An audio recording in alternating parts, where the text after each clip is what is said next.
Subscribe करें और bell दबाएं ताकि कोई खबर रह न जाए।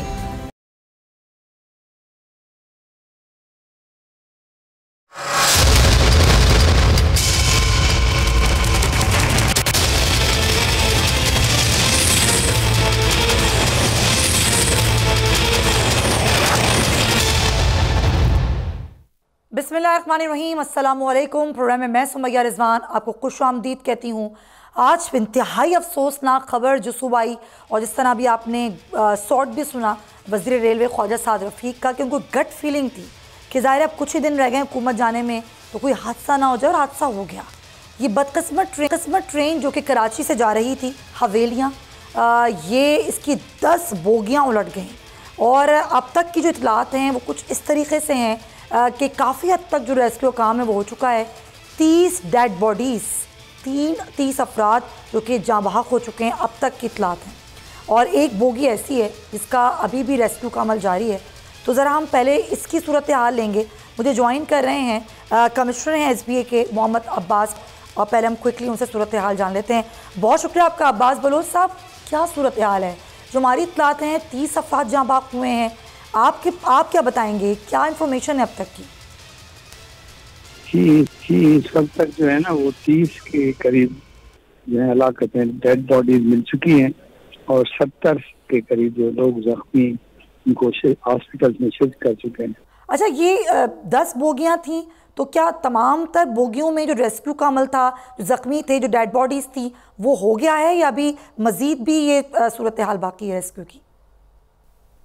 एक बोगी है जो इसमें ट्रेन की जो पटड़ी है इसमें फंस गई थी, उसकी वो अभी इनके रेलवे की जो क्रेन्स हैं वो इस बोगियों को हटा के ट्रैक क्लियर कर सकती हैं, वो ही उसको निकाल रही है। तो वो तकरीबन आधे घंटे मतलब वो उनका चल रहा है काम। बाकी हमने सारी जितनी बोगियां थी वो खाली करा दी थी। खास थोड़ी देर पहले कोई एक बच्ची थी जिंदा 2 साल की, वो भी मिली, और तकरीबन बाकी जो चीजें खत्म, उसमें हमें थोड़ा एप्रीहेंशन है कि कोई डेड बॉडी अंदर ना हो। बाकी पूरा ट्रैक से वो क्लियर कर रहे हैं, रेलवे का पूरी उनके जो मैकेनाइज्ड इक्विपमेंट है वो क्लियर कर रहे हैं सारा। अच्छा कमिश्नर साहब, क्या कुछ मुश्किलात पेश आई? डेफिनेटली इतनी बड़ा ये हादसा, इतना बड़ा जानी नुकसान, एक तो रेस्क्यू के अमल में क्या मुश्किलात पेश आई आप लोगों को, दूसरा अस्पतालों में क्या सूरत हाल है कि इतनी बड़ी तादाद में ज़ख्मियों को फिर डेड बॉडीज़ भी लाई गई हैं, तो वो तमाम तर तिब्बी सहूलियात वहाँ मौजूद हैं?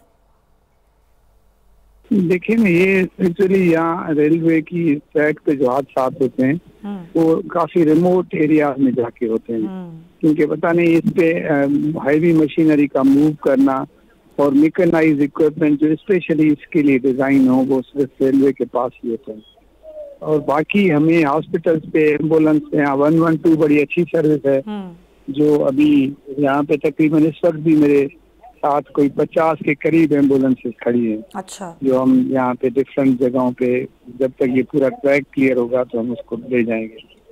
तो हमें इस वक्त अपेरेंटली कोई और बड़ा चैलेंज नहीं है। चैलेंज यही है कि हम इसको और जो है ट्रैक को क्लियर करें और प्रॉपरली इसको रोजमर्रा के हादसा न हो, की प्रॉपर इंक्वायरी हो और इसको रेक्टिफाई करें। बिल्कुल। अच्छा, आखिर में कमिश्नर साहब, क्या किसकी गफलत थी, कैसे हुआ ये हादसा, क्या तहकीकात कैसे होंगी, क्या कोई टीम बनाई गई है हुकूमत की तरफ से, वजारत की तरफ से, कि क्या किस तरह आगे बढ़ेंगी तहकीकात इसमें? रेस्क्यू ऑपरेशन है वो हम करके दे रहे हैं, तो इसको टेक्निकल फॉल्ट है या जो भी है वो तो तहकीकाती इदारे करेंगे कि इसमें क्या है, FIR लॉज होगी, वो देखेंगे, क्योंकि अपेरेंटली समझ में नहीं आती बात की कोई क्या वजह क्या है हादसे की, वो तो खुद ही बताएंगे। डेफिनेटली। बहुत शुक्रिया आपका मोहम्मद अब्बास बलोच साहब हमारे साथ थे। कमिश्नर सारी सूरत हाल और इंतहाई अफसोसनाक सूरत हाल, ज़ाहिर दिल दुख से भर गया। 30 जानें ज़ाया हो गई हैं। हम सियासी सूरत हाल बात करने से पहले फ़ारूक सत्तार साहब को मैं वेलकम कहूँगी, MQM पाकिस्तान से हमारे साथ हैं। अस्सलाम वालेकुम फ़ारूक साहब।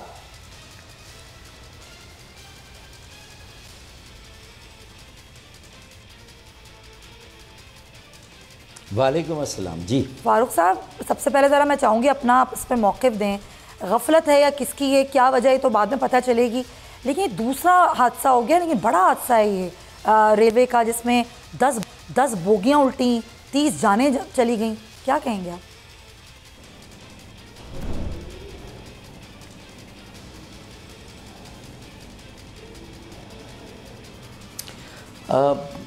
देखें, इसमें मतलब यानी बेहिसी का नाम इसे दिया जाए, माना गफलत कहा जाए, या इसे कोई इंतज़ामी खामी या ख़राबी कहा जाए, लेकिन ये ज़िम्मेदारी तो बहरहाल किसी न किसी की तो बनती है ना। अगर डीएस रेलवेज़ ने ये कहा था कि भाई यहाँ कुछ रिपेयर में या शायद ये पटरी इस कुछ ख़ास से बहुत ज़्यादा वो ख़राब हो गई है, बोसीदा हो गई है और इसको रिप्लेस करने की भी ज़रूरत है, अगर कोई ऐसी सिचुएशन थी तो मेरे ख़्याल में उस पर तवज्जो देनी चाहिए थी। जो महकमे के और ज़्यादा बड़े अफसरान या जो पॉलिसी सतह पर रेलवे को देख रहे हैं, हुकूमत को भी इस सिलसिले में कहीं ना कहीं अपनी ज़िम्मेदारी को महसूस करना चाहिए। मैं तो देखें, बग़ैर इंक्वायरी के तो किसी पर पिन पॉइंट कर देना ये बड़ा आसान काम होता है, लेकिन मैं ज़ाहिर बड़ी हमने ज़िम्मेदारी के साथ बात करनी होती है, तो इसकी इंक्वायरी तो खैर होनी चाहिए और देखना ये चाहिए कि अब इस तरह के हादसात ज़्यादा जो है वो कम वक्फे से हो रहे हैं और ये मुतादिद इस तरह के हादसात हो चुके हैं और ये कोई हमारी ओवरऑल जो हुकूमती निज़ाम है, जो हमारा इंतज़ाम और इंसराम है, उस पर भी एक बहुत बड़ा सवाल है कि एक तो मुल्क चलाना होता है, फिर एयरलाइन चलानी होती है, हवाई होते हैं, फिर ट्रेनें चलानी होती हैं। सारी चीज़ों में अगर हमारा इन्हतात बहुत ज़्यादा है और हम डिक्लाइन पर हम बहुत नीचे जा रहे हैं, तो पूरी दुनिया में भी कोई इससे हमारा कोई बहुत अच्छा वो नहीं कर। देखिए, हज़ारों बेगुनाह जानों का तो इतलाफ़ होता है। हमारे पाकिस्तानी शहरी है, आज़ादी का महीना है और हम 76वां यौम आज़ादी मनाने जा रहे हैं।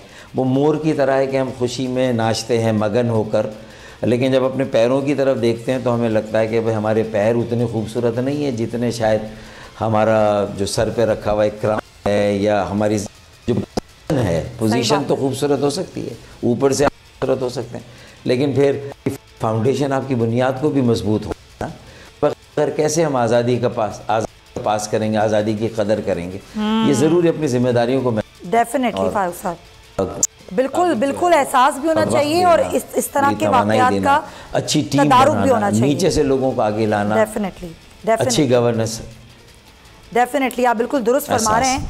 इसी सूरत हाल पे मुझे आपसे बात करनी है, थोड़ा नाज़रीन को सिनेरियो बता दूं, कुछ फैक्ट्स एंड फिगर्स हैं वो बता दूं, फिर मैं आपकी तरफ आती हूं क्योंकि आपसे बड़ा अहम मौक़िफ़ मैंने लेना है, क्योंकि अब कौमी असम्बली की तहलील का मामला है और निगरान हुकूमत की आमद का मामला है। अब कुछ ही दिन नहीं बल्कि घंटों की बात कर लें। अब निगरान सेटअप है, सूरत हाल है, किस तरह से होगा नहीं होगा इस साल इलेक्शन, ये अब तक वाज़ेह नहीं हो सका।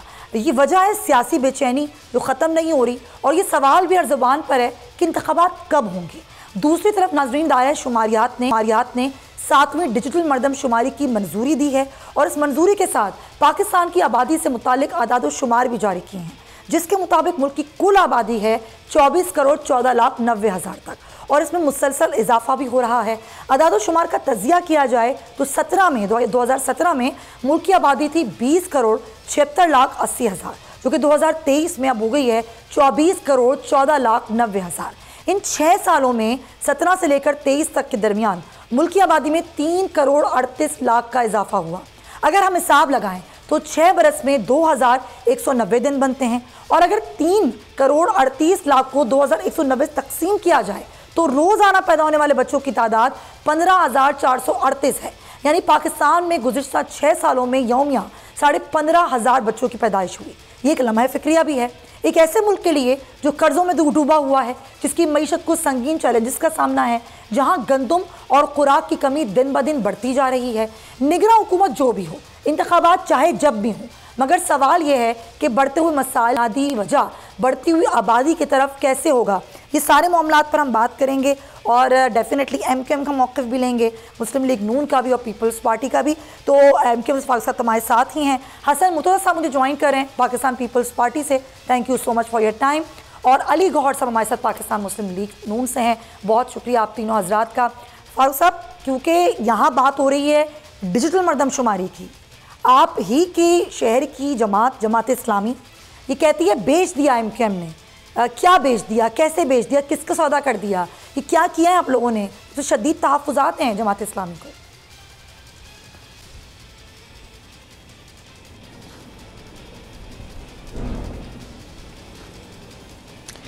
देखें, हमने भी जो नताइज आए हैं उन पर कोई इत्मीनान का इज़हार तो नहीं किया। हमने भी उन्हें तसल्ली बख्श करार नहीं दिया।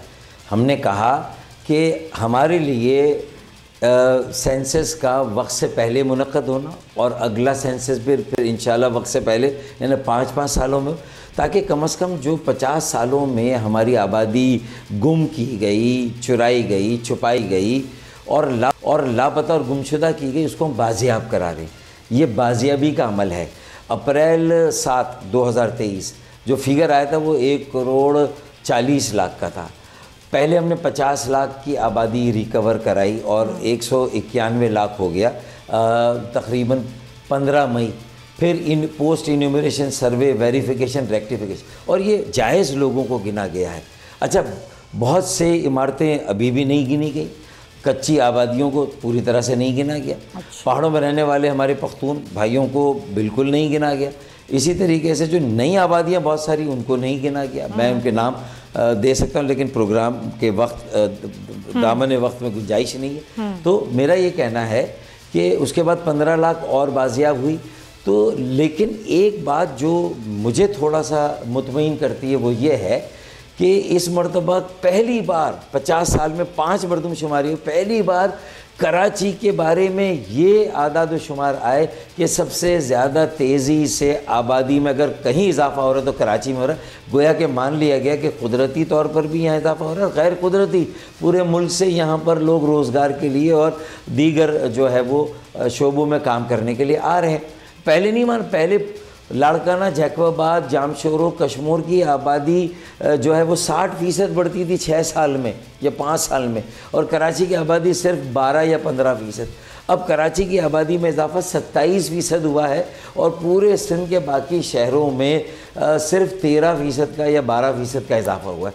इसका मतलब ये है कि ये दुरुस्तगी की तरफ हमने जो है वो कदम बढ़ाया है। अच्छा। हमारी मॉनिटरिंग, चौकीदारी, अच्छा। पहरा, हमारी जो निगरानी है और जो हमने सबूत व शवाहिद दिए। मुझे बताएं हाफिज़ नईम साहब के पास इस स्टेटमेंट के अलावा क्या है कि हमने बेच दिया? मुझे बताएं इस पूरे अमल में कहीं पर उन्होंने कोई लेटर लिखा?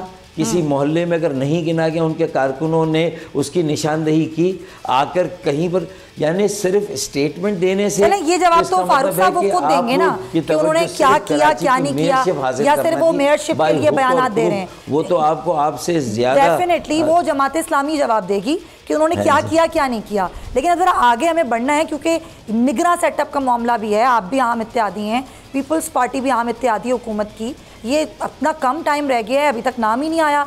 जुम्मे तक का टाइम था। हसन मुर्तज़ा साहब, ये क्या हुआ है अभी तक, क्यों उस पर मुशावरत? ऐसा क्या नाम है वैसे, क्या आने वाला है जिसका इतना इंतज़ार हो रहा है? बहुत शुक्रिया जी। मेरा नहीं ख्याल कि अभी लेट हुआ है क्योंकि अभी तो टाइम रहता है। इसकी अनाउंसमेंट जो है वो 9 के बाद जब ये असेंबली डिसॉल्व होगी तब वज़ीर आज़म जो निगरान होंगे उनका ऐलान होगा। अभी तक मेरा नहीं ख्याल कि कोई डिले हुई है और ऐसे ऐलानात जो हैं वो होते भी टाइमली हैं। टाइम से पहले उन पे वो नहीं किया जा सकता और फिर उसमें कोई 1-2 लोगों की मशावरत नहीं है। ये काफ़ी सारी इत्तेहादी हुकूमत है, उसने अपने इत्तेहादियों को भी एतमाद में लेना है। फिर अपोजिशन लीडर हैं, उनसे बात होनी है और उसके बाद ये फाइनल होना है। तो इंशाअल्लाह ताला बहुत जल्द जो है वो टाइम के अंदर, जल्द से मुराद मेरी है कि जो आईनी मुद्दत है उसके अंदर ये ऐलान हो जाएगा। अच्छा, एक तो ये मामला है। अब ये डिजिटल मरदमशुमारी का भी मामला आगे बढ़ गया। मरदमशुमारी पर आप लोगों के तहफ़्फ़ुज़ात थे वो दूर हो गए। अब इलेक्शन अगर वक्त पे ना होए और जो लग रहा है कि नहीं हो सकेंगे टेक्निकली, तो तब भी मुतमईन है पीपल्स पार्टी, कोई बात नहीं, इस साल नहीं भी होते तो अगले साल हो जाएंगे। नहीं, ये आपकी राय है। नहीं, मैं पूछ रही हूँ, मेरी राय नहीं है, मेरा सवाल है कि आप मुतमईन होंगे। नहीं, सवाल आपने नहीं किया। आपने कहा है कि कोई बात नहीं, पीपल्स पार्टी के सर आगे क्वेश्चन मार्क है आगे क्वेश्चन मार्क है। हो जाए तो कोई फर्क नहीं पड़ता। ये आपका ये था, ये सवाल नहीं था, ये आपकी विश थी। नहीं मेरी कोई विश नहीं है, मेरी कोई विश नहीं है। मेरा सवाल है कि अगर नहीं भी होते तो आप लोगों को कोई एतराज नहीं होगा। सवाल मेरा पूरा ये था। नहीं, हमें एतराज होना या ना होना हमें पता है ना। आपको कैसे पता चल गया कि आपको कोई एतराज नहीं? हसन साहब सवाल ही तो कर रही हूँ, होगा या नहीं होगा? मैं अर्ज कर रहा हूँ हमें आपसे ज्यादा एतराज है। अच्छा, हम पाकिस्तान पीपल्स पार्टी पहली और वाहिद जमात है जिसने ये कहा है कि इंतखाबात टाइम पे हों। अच्छा, हमारे तो आज भी स्पोक पर्सन कुंडी साहब ने बड़ा वाजिया कहा है कि हम फिल फॉर इलेक्शंस चाहते हैं। अच्छा, इलेक्शन में कोई ताखीरी हरबा जो है वो काबिल कबूल नहीं है। हमें सेंसस पे हमारे पंजाब की सीटें कम की जा रही हैं, हमें उस पे भी तहफ़्फ़ुज़ात हैं। ठीक है, वो भी ज्यादती हो रही है। आबादी तो किसी सूरत भी कहीं भी कम नहीं हुई, कहीं ज्यादा बढ़ी है, कहीं कम बढ़ी है, लेकिन बढ़ी है, कम कहीं भी नहीं हुई। तो हमारी जो सीटें कम की जा रही हैं उस पर भी आपको नहीं होनी चाहिए। ठीक है अली गौहर साहब, ये जो तहफ़्फ़ुज़ात हैं आपकी बड़ी इत्तेहादी पार्टी को, कि एक तो ये कि सीटें कम की जा रही हैं पंजाब की, उस पर तहफ़्फ़ुज़ात हैं। दूसरे वो कह रहे हैं हमारा सबसे बड़ा एतराज़ है कि इलेक्शंस आगे नहीं बढ़ने चाहिए। लेकिन टेक्निकली अगर ये दोबारा मरदमशुमारी, दोबारा हल्काबंदियाँ, तो सर इस साल इलेक्शंस कैसे होंगे और फिर मुतमईन कैसे होंगी सारी पार्टीज? देखिए जैस्मीन, बात को समझने के लिए हमें थोड़ा सा सियासत समाज का हवाला देना है। गुजारिश ये है कि जिस वक्त लास्ट इलेक्शन हुए थे 2018 वाले, तो उस वक्त ये डिसाइड हुआ था, बल्कि यूँ समझते कि उस पर रजिस्ट्रेशन हुई थी कि जो आइंदा आने वाले इलेक्शन है वो नई मरदमशुमारी पर है। और उसके लिए इलेक्शन कमीशन ऑफ पाकिस्तान ने बेशुमार लेटर्स जो हैं वो पीटीआई की हुकूमत को लिखे। चेयरमैन पीटीआई को बतौर प्राइम मिनिस्टर को लेटर लिखे गए इलेक्शन कमीशन की तरफ से कि भाई आप मरदमशुमारी करवाएं, लेकिन उन्होंने क्रिमिनल ऑफेंस किया। वो लेटर्स उठा के रस्सी की टोकरी में डालते गए, क्योंकि वो तो उस वक्त ईवीएम के जरिए इस इलेक्शन कराने की प्लानिंग में मसरूफ थे और वो हरबे इस्तेमाल कर रहे थे जिससे आने वाले इलेक्शन चोरी किया जाए। लिहाजा उन्होंने उस चीज को अवॉइड किया। और न सिर्फ गौर साहब, सीसीआई का इजलास तो पहले भी आप लोग बुला सकते थे, इतनी ताकीर से क्यों बुलाया? मेरी गुजारिश सुने ना, हमारी गवर्नमेंट आई, हमारी गवर्नमेंट ने आकर डिजिटल जो है अपना मरदमशुमारी करवाई। अब जाहिर है मरदमशुमारी करवाई, अगर तो आप समझती हैं कि ये जो इलेक्शन डिले हो रहे हैं या मरदमशुमारी की वजह से हल्का बंदियां दोबारा जो होती है उसकी वजह से हो रहे हैं, तो इसका सबसे पहला तो जो जिम्मेदार है या रिस्पॉन्सिबिलिटी फिक्स करनी चाहिए वो उस वक्त की हुकूमत पर करनी चाहिए जिन्होंने ये क्रिमिनल ऑफेंस किया। अच्छा, आप जाहिर है कि मरदमशुमारी हो गई है, मुश्तरका काउंसिल में ये प्रॉब्लम मतलब इशू उठा, वहाँ पर तमाम पॉलिटिकल पार्टीज की नुमाइंदगी, पाकिस्तान पीपल्स पार्टी की है, JUM की है, JUI की है, इवन हमारी ANP की है, दीगर बाप पार्टी की है, तमाम पॉलिटिकल पार्टीज, तमाम जाहिर है कि जब सूबाई गुजरावाला उधर मौजूद थे तो उसमें एक फैसला हो चुका है। अगर ये फैसला हुआ है तो ये इसका मतलब है कि ये तमाम हितधारकों का, तमाम स्टेक होल्डर्स का ये मुश्तरका फैसला है। जहाँ तक इलेक्शन का ताल्लुक है तो हम तो खुद चाहते हैं कि इलेक्शन के लिए हम तैयार बैठे हुए हैं। सही है, हम चाहते हैं कि बिल्कुल 90 दिन के अंदर इलेक्शन होने चाहिए। अच्छा, लेकिन जब मुल्की फैसले करने पड़ते हैं, तो सिर्फ PMLN की हुकूमत तो नहीं है, तमाम लोगों के साथ जाहिर है जब उधर बात हुई, अब मैं तो उसी क्लास में मौजूद नहीं था, लेकिन जाहिर है उधर अगर बात हुई होगी और आपने एक जो उस मीटिंग के बाद एक इलामिया जारी हुआ है वो ये हुआ है कि तमाम लोगों ने मुश्तरका तौर पर ये अनाउंस किया है कि मरदमशुमारी करवाई जाए। और मैं समझता हूँ कि उन्होंने गलत नहीं किया, सही वक्त का ये तकाजा है। एक आईनी, ये अगर आप इसको आईनी बहरान कहें तो ये आईनी बहरान तो हमें विरसे में मिला है। पिछली हुकूमत ने जो करवानी थी मरदमशुमारी नहीं करवाई, अगर इस मरदमशुमारी पर करवाते तो MQM को और कुछ दीगर पार्टी के तफदात थे, 3-4 करोड़ लोग जो थे वो हक राय से महरूम हो रहे थे। तो लिहाजा इसका यही हो सकता है कि सर एक आईनी बहरान तो पंजाब और केपी में भी है, कब से निगरान हुकूमतें, इलेक्शंस तो वहाँ भी नहीं हुए, सुप्रीम कोर्ट का डिसीजन मौजूद है उसके बावजूद नहीं हुए। वही आईनी और बहरान अगर आगे बढ़ जाएगा तो उसको बाकी पार्टीज कैसे देखेंगी, इस पर ही बात करना बड़ा जरूरी है। जैस्मीन आपने ठीक बात की है, लेकिन मैं सर सॉरी मैं आपको यहाँ रोकूंगी। अली गौहर साहब, जैस्मीन मंजूर साहिबा छुट्टियों पर हैं और उनकी ये फ़राइज़ दिए गए हैं कि मैं उनका प्रोग्राम करूं, तो खैर ये दुरुस्तगी ज़रूरी थी। एक सवाल मैं छोड़े जा रही हूँ क्योंकि मुझे ब्रेक पर जाना है। तमाम हज़रात मेरे साथ हैं। फारूक साहब आपके लिए एक सवाल है, जवाब मैं आके लूँगी कि अब इलेक्शंस आगे बढ़ जाएंगे अगर टेक्निकली, उस पर मैं कुंवर साहब से बात भी करूँगी, तो क्या MQM राज़ी होगी या MQM भी यही चाहती है कि जल्द से जल्द इलेक्शन हों? ये जवाब मैं लेती हूँ इस ब्रेक के बाद। स्टे पर।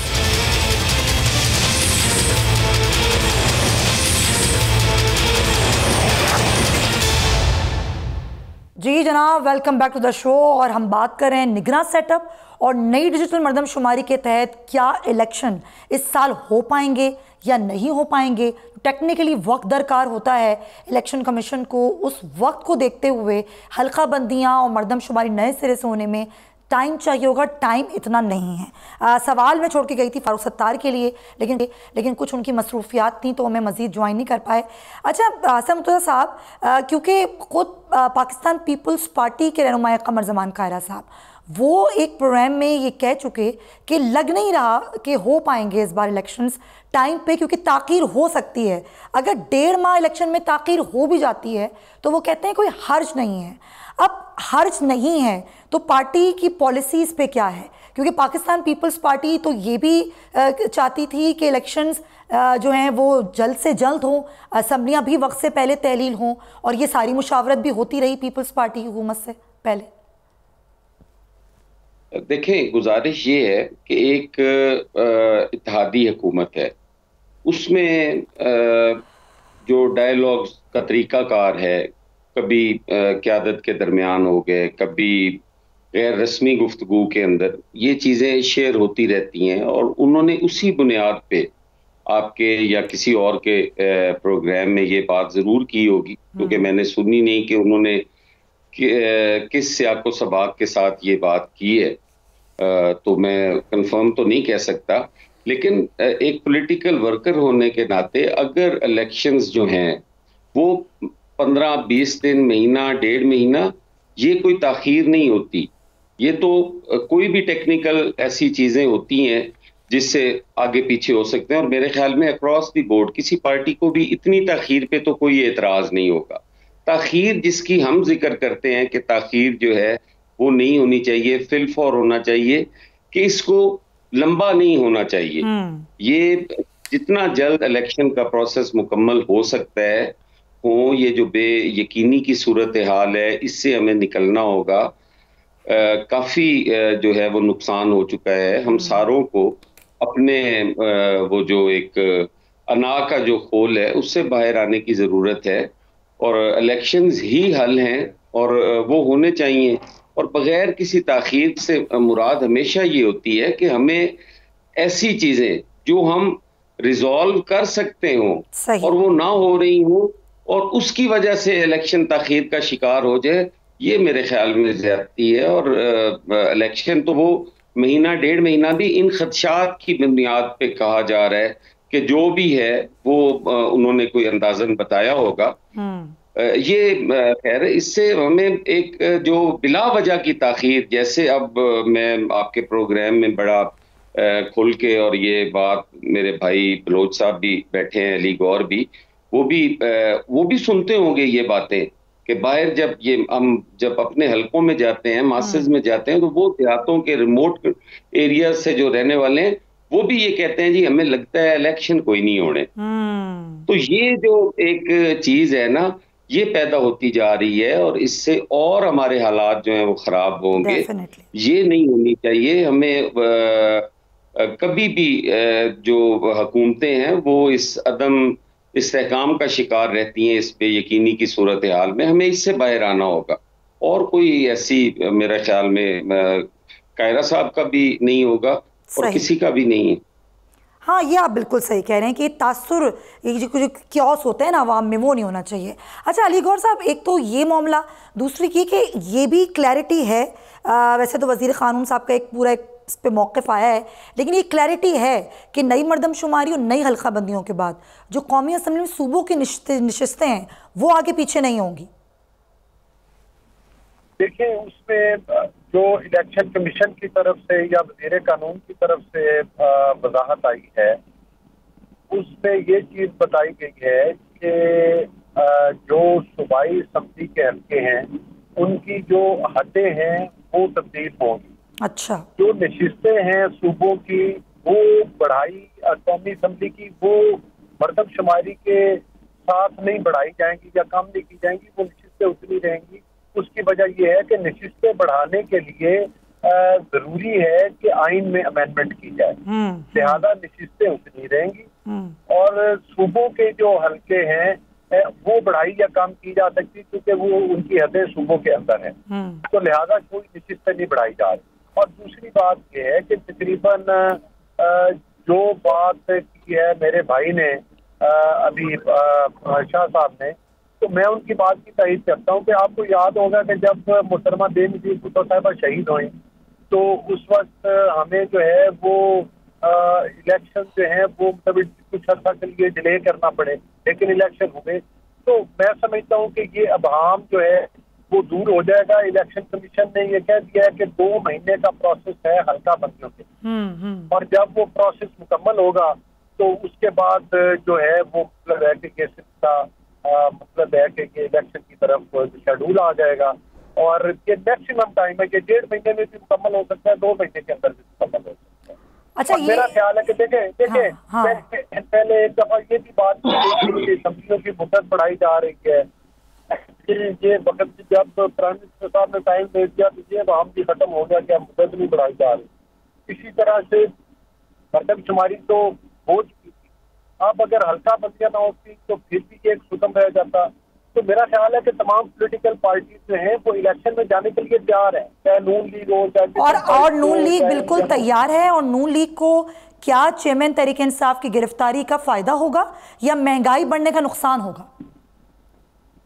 देखिए, बात यह है कि हम ये समझते हैं कि जो ये महंगाई वाला आंसर है वो तो जाते हुए जब चेयरमैन पीटीआई की हुकूमत खत्म हुई थी और जिसको कि हम एक इलेक्टेड गवर्नमेंट कहते हैं, तो उस वक्त उस हुकूमत में ये खुद वो जाते हुए क्या कर गए थे कि मैं तो बारूदी सुरंगें बिछा के जा रहा हूँ। जाहिर है ऑब्वियसली IMF के प्रोग्राम को स्टार्ट करना, उसको 9th रिव्यू को करना बड़ी अचीवमेंट है। और इस दौरान आपने देखा है कि स्टॉक मार्केट बेहतर गई है, महंगाई जरूर है, लेकिन पब्लिक ये चीज अंडरस्टैंड करती है कि 2018 तक जो हमारी हुकूमत थी उस वक्त भी उस हुकूमत को बड़े चैलेंज थे और उन चैलेंजेस पर हमने काबू पाया था। अच्छा। और अल्लाह के फजलो करम से आइंदा जो भी गवर्नमेंट अगर PMLN को मौका मिलता है जी। तो हम अभी तो उस फेज में थे कि जब IMF से कर्जों की बात करनी थी या पाकिस्तान को स्टेबिलिटी देनी थी, इस मुल्क को 4 साल पे दर्दी की तरह से लूटा गया। पाकिस्तान की तारीख के सबसे बड़े हिस्से लिए गए, पाकिस्तान में जो है वो मुआशी तौर पर तबाही की गई। उस तबाही को रोकने में मैं समझता हूँ कि और उसको पाकिस्तान को स्टेबल करने में PDM की हुकूमत ने अहम किरदार अदा किया और लोग इस चीज को अंडरस्टैंड चलें, ये अंडरस्टैंड आवाम को करना है और डेफिनेटली वोट भी आवाम को देना है। तो देखते हैं कि वो इलेक्शंस में किसको वोट देते हैं, आपको देते हैं या फिर पीपल्स पार्टी को देते हैं या फिर किसी और जमात को। बहुत शुक्रिया आपका अली गौर बलोच साहब और सनतुल्ला साहब, आप दोनों हजरात का बहुत शुक्रिया। ज़रा हम जो सियानामा था आगे का उस पर तो हम बात कर ही रहे थे। अब चेयरमैन PTI की गिरफ्तारी के बाद उनकी सियासत और PTI की सियासत का माहौल कैसा हो सकता है, कानूनी पेचीदगियाँ क्या हो सकती हैं और नाअहल होने के बाद अब पार्टी का क्या मुस्तकबिल हो सकता है, कानूनी तौर पर जो मामलात हैं वो किस तरह आगे बढ़ेंगे, इसी बात करने के लिए मेरे साथ मौजूद हैं जैसे रिटायर्ड शाइख उस्मानी साहब। अस्सलाम वालेकुम शाइख उस्मानी साहब। शाइख उस्मानी साहब, ये कल के फैसले को आपने किस तरह देखा और अब ये जो तोशा खाना वाला मामला है, क्या इसमें बासानी अपील की जा सकती है और की तो जा सकेगी, तो उसके बाद क्या कानूनी आसानियां पैदा हो सकती हैं चेयरमैन PTI के लिए? देखिए, जहाँ तक कि फैसले का ताल्लुक है, वो मेरे ख्याल में उसमें एक ऐसा लकूना है जिसकी वजह से वो अपील उनकी एक्सेप्ट हो जाएगी। वो इस वजह से कि अक्यूज्ड को उन्होंने सारे हुकूक जो होते हैं उसके अपने को डिफेंड करने के लिए वो प्रोवाइड नहीं किए।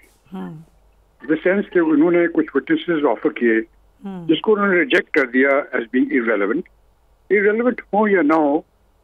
यहाँ पे मामला यहाँ पे एक आदमी की, एक पार्टी की पूरी लाइफ का है, और उसमें चाहे जो भी विटनेस लेके आए उनको चाहिए था कि उनको एग्जामिन कर लेते, उसके एग्जामिन के बाद उसको रिजेक्ट कर देते, लेकिन बगैर एग्जामिन किए हुए उन्होंने रिजेक्ट कर दिया। इसकी वजह से उनकी डिफेंस खत्म हो गई। तो इस बिना पर उनकी अपील तो मेरे ख्याल में एक्सेप्ट हो जाएगी, और अगर अपील एक्सेप्ट हो जाएगी तो उनको बेल भी मिल जाएगी, और उसके बाद फिर केस आगे चलेगा और दोबारा रीट्रायल होगा, यानी इसको वापस भेज दिया जाएगा इनके क्योंकि सर एक चीज है, थोड़ी क्लैरिटी मैं आपसे चाह रही थी, क्योंकि एक रोज पहले हाईकोर्ट का फैसला आता है। हाईकोर्ट ट्रायल कोर्ट को ये कहती है कि असर इन 9 ट्रायल करें और फिर फैसला दें, और अगले ही रोज फैसला दे देती है ट्रायल कोर्ट। तो अब उसमें क्या मामला होगा?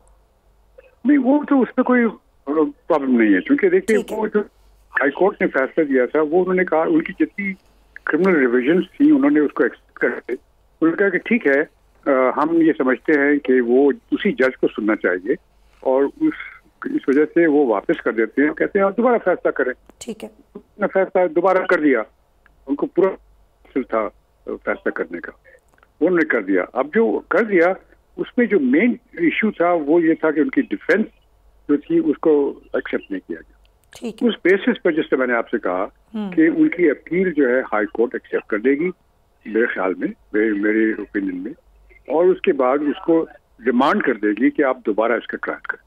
अच्छा, एक तो ये मामला हो गया। अब क्योंकि वो नाअहल भी हो गए हैं, तो नाअहली के बाद जो ज़ाहिर चेयरमैन की जो चेयरमैनशिप थी, क्या उस पर वो हैं, बरकरार रहेंगे?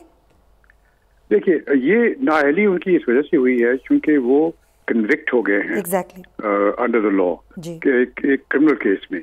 वो उसके कॉन्स्टिट्यूशन के तहत जो आदमी कन्विक्ट हो जाए उसकी 5 साल के लिए उसकी नाअहली हो जाती है। तो इस वजह से उसकी नाअहली हो गई। अगर वो कन्विक्शन जो है उनका हट जाता है तो वो नाअहली भी हट जाएगी। ओके, यानी कि जैसे कन्विक्शन हटेगा तो वो नाअहली भी खुद ब खुद खत्म हो जाएगी, हट जाएगी। और ये भी उसी के साथ हो जाएगा कि जैसी अपील की, अपील मंजूर हुई तो नाअहली उसी के साथ नहीं होगा, उसी के साथ होगा। उसके बाद दोबारा उनको कार्रवाई करनी पड़ेगी, दोबारा से कार्रवाई करनी पड़ेगी। और इसमें अरसा कितना दरकार होता है अगर हम कानूनी लिहाज से पूछें तो? अब देखिए, इसमें तो मैं कोई बता नहीं सकता क्या हमारे कोर्ट्स के अंदर जिससे हालात जी बहुत मुश्किल है कहना, लेकिन बहरहाल 1 महीना तो लग ही जाएगा। अच्छा, एक और चीज़ शाइख उस्मानी साहब, कि ये भी एक तासुर बना कि जज साहब जो हैं वो बाइस्ड हैं। कुछ उनकी फेसबुक पोस्ट का हवाला भी था, फिर उस पर भी तहकीकात का हुक्म दिया गया, तो आपने इस चीज़ को किस तरह देखा? ठीक है, वो उन्होंने कहा था, लेकिन वो FIA की इंक्वायरी में ये हुआ, पता चला कि वो उनकी पोस्ट नहीं थी, उस पर कोई कंट्रडिक्शन नहीं हुई। तो मेरे ख्याल में उसको तो आप इग्नोर कर दें। अच्छा। वो बायस का मामला तो इग्नोर कर दें, वो तो अब आगे नहीं आएगा। आगे सिर्फ ये होगा, प्रोसीजरल चीज़ है कि अब उनके साथ क्या होगा, और जिससे मैंने आपको बताया मेरे ख्याल उनके साथ यही होगा कि अपील उनकी एक्सेप्ट हो जाएगी, उनको बेल मिल जाएगी, और उसके बाद फिर उनको दोबारा ट्रायल होगा, और उस ट्रायल में उन विटनेसेस को जिनको पहले रिजेक्ट किया गया उनको इजाज़त मिलेगी कि वो दोबारा अपेयर हो जाए। अच्छा शाइख उस्मानी साहब, एक आखिरी सवाल, एक और आसानी के लिए भी, थोड़ा समझने के लिए भी, कि क्या कोई एक ऐसी अपील दायर की जा सकती है कि उसमें फ़ैसला ही कलदम हो जाएगी, केस को ख़त्म करने के हवाले से भी क्या कोई ऐसी कानूनी अपील दायर की जा सकती है PTI की तरफ से? एक दफ़ा कन्विक्शन हो गया तो अपील कन्विक्शन के खिलाफ होगी, खत्म करने के खिलाफ नहीं हो सकती, केस कन्विक्शन के खिलाफ होगी, नहीं खत्म का सवाल ही नहीं पैदा होता। ठीक है, बिल्कुल सही। बहुत शुक्रिया जस्टिस शाइख उस्मानी साहब, thank you so much for your time. बड़ी क्लियरिटी के साथ, बड़ा ब्रीफली उन्होंने बता दिया कि अब इस केस से मुतालिक आगे क्या हो सकता है। एक तो चेयरमैन PTI अपील करेंगे तो अपील उनकी मंजूर होने का चांस ज़्यादा है, ये शायद उस्मानी साहब समझते हैं। अब देखना ये होगा कि कल पहला दिन है, पीर का दिन है, तो क्या कल कोई अपील दायर की जाएगी हाई कोर्ट में या फिर सुप्रीम कोर्ट में, और आगे का जो एक सियासत में असर है या सियासी तौर पर जो सूरत हाल है चेयरमैन PTI की वो कैसी रहती है, यकीनन ये कुछ ही दिनों में ये सूरत हाल भी वाज़ेह हो जाएगी। तो इसके साथ ही नाज़रीन प्रोग्राम का वक्त ख़त्म होता है। अपना बहुत ख्याल रखिएगा। अल्लाह हाफ़िज़।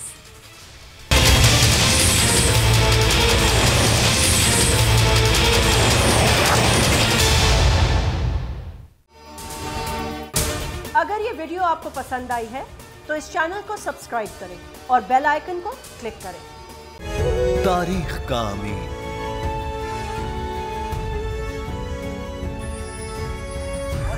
आजादी की अलामत,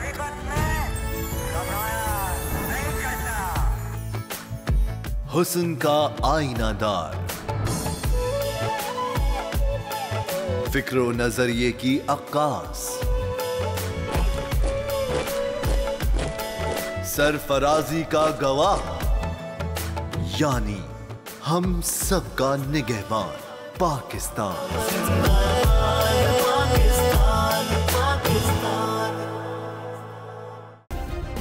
सब्सक्राइब करें और बेल दबाएं ताकि कोई खबर रह न जाए।